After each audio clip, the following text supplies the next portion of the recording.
Advocate. How you doing, man? Doing good. All right. Take us through kind of your off season here up until this point. Coming back with the rest of your start members here. What's been kind of the main thing for you and coming back for another year? Um, Me was really seeing the talent we had coming back, plus the great coaching staff.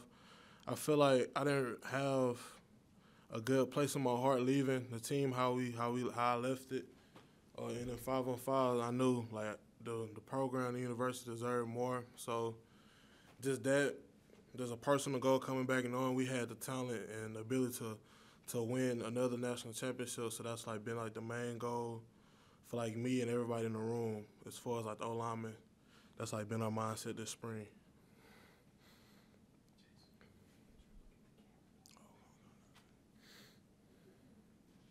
Yeah, hey Jason, this is Glenn West of LSU Country.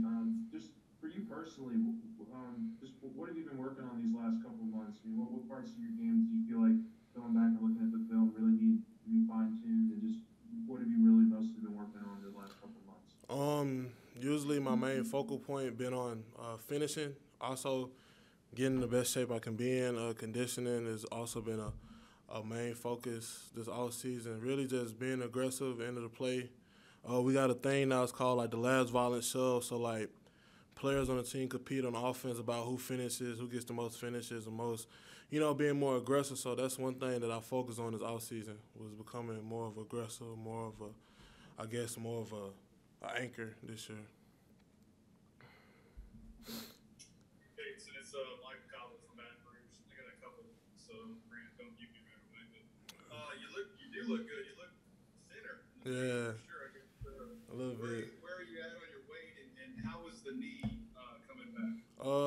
The knee, I'm blessed, I guess, to be considered a fast, like I guess heal faster. The knee probably like a month or two. I've been 100% for like since really like February, so I ain't really had any problems with the knee. But my weight right now I'm like 333, 332. I plan on shedding some more weight around before fall camp, like in the summer. Hopefully get around like 315, 320 around my playing weight this year. We just talked to Deck, and he was talking about the camaraderie and how important that is, I guess, for you guys. You mentioned the words having fun a couple of times. I guess, Right. is it true that y'all can play better when you are, enjoying your time out there? You really do develop that brotherhood that they talk about along the offensive line.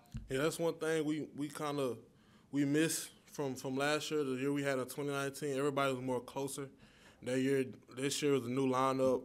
It was mixed with new faces, young and old. But now we don't had a year together, so it's now like we just enjoying every day. Like today, we want to have fun today at practice. Like every day, we enjoy to come to work today. Like every day is a positive mindset throughout the building. So that's basically what pushes us every day.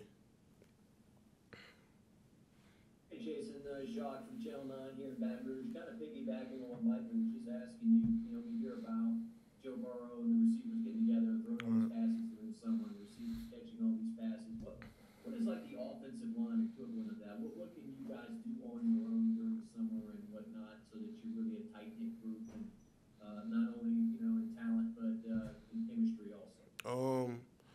A tradition that since I've been offensive lineman here since 2018 is like every Saturday. If you don't have anything just urgent Saturday morning that you can't come, but usually every lineman we're doing drills, we're working out, we're doing something on our off time together as the bond, and also stay in shape to stay ready instead of getting ready. So that's been a tradition like every weekend, like since the summer after the season, like it's always been like our agenda to make sure off the field, off on our off time, we're also putting in the extra work as well.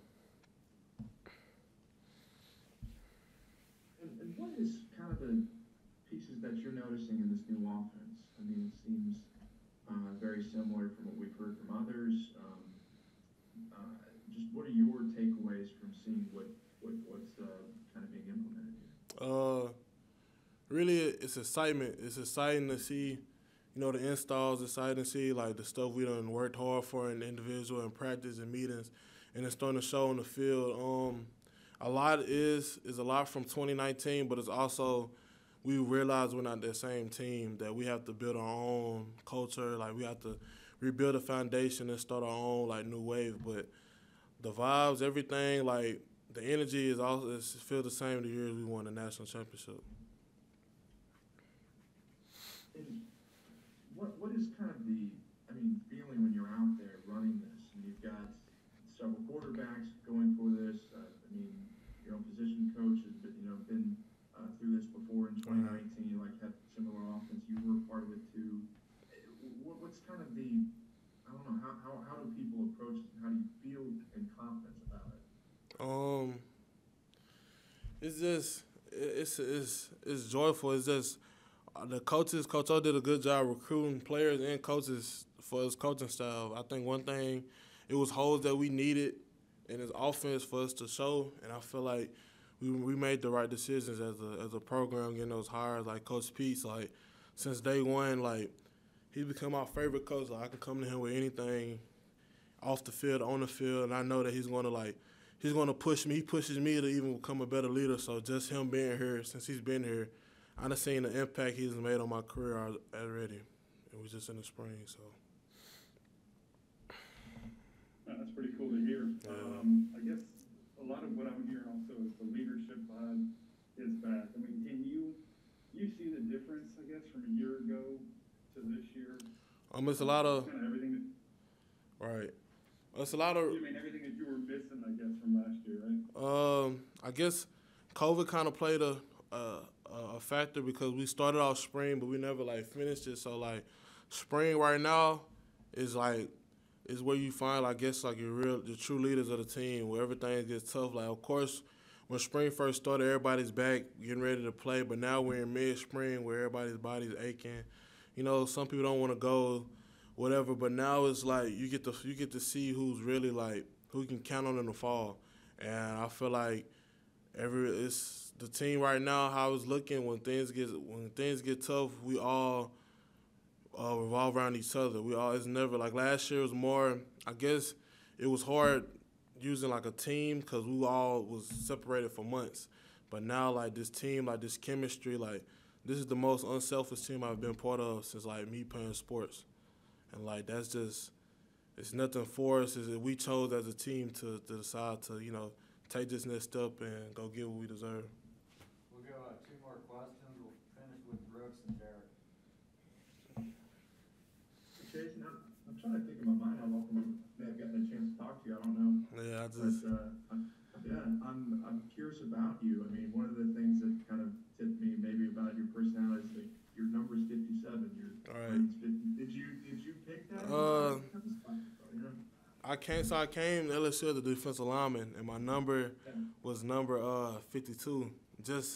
I just picked it, want to be different. I think I was hurt, and Jack Marucci was like, he seen my number. He was like 52. He's like, Hines. And then he's like, why don't you just pick number 57? So it just kind of I guess branded itself. Everything worked out. So I really give my props really to Jack Marucci for the Hines 57. Do you like ketchup, or you think or what? What's your condiment? I am a ketchup. I'm not big on condiments, but ketchup is always my go-to. So that's for sure.